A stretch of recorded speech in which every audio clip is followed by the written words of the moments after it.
بسم اللہ الرحمن الرحیم وکفا باللہ ولیٰ وکفا باللہ نصیرا۔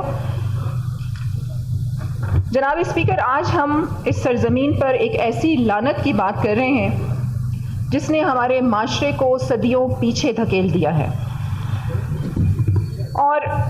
مجھے سمجھ نہیں آتی، بلکہ میں سوال کرتی ہوں ان مردوں سے کہ یہ کہاں کی غیرت ہے،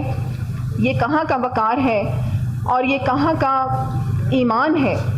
کہ آپ اپنی ماں، بہن، بیٹی کو قتل کر کے، یا کسی بھی معصوم،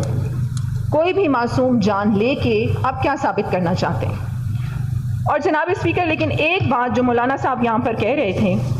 اور ہمارے رسول اللہ صلی اللہ علیہ وآلہ وسلم کو کوٹ کر کے، تو انہوں نے ہمیشہ محبت، رحم دلی اور معاف کرنے کا درس دیا ہے، تو ان سے کوٹ کر کے کوئی بھی ایسے انتشار پھیلانے والی بات میں نہیں سمجھتی کہ یہ بات یہاں پر کرنی چاہیے۔ جناب اسپیکر،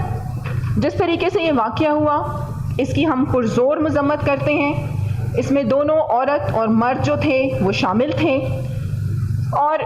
اس بحث میں ہم نہیں پڑھیں گے کہ وہ کیا تھا، وہ کیا رشتہ تھا، لیکن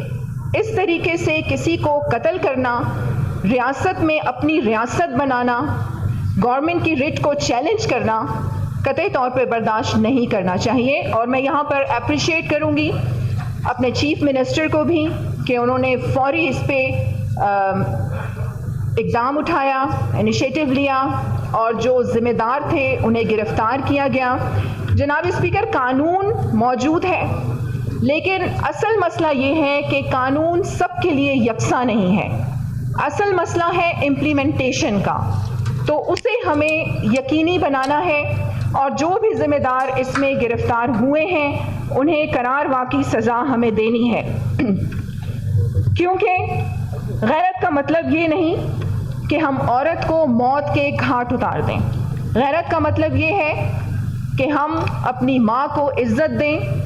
اپنی بیٹی کو تعلیم دیں، اور اپنی بہن کو تحفظ دیں۔ ہم سب کو یہ عہد کرنا ہوگا کہ کاروکاری نہیں، ہمیں تعلیم کو عام کرنا ہے، قتل نہیں، ہمیں انصاف دینا ہے، نفرت نہیں، ہمیں محبت پھیلانی ہے، اور کوئی بھی معاشرہ اس وقت تک ترقی نہیں کر سکتا جب تک وہاں پر عورتوں کو عزت اور اصل مقام نہ دیا جائے۔ میں ایک بار پھر پرزور مذمت کرتی ہوں اس واقعے کی، اور خراج تحسین پیش کرتی ہوں چیف منسٹر کو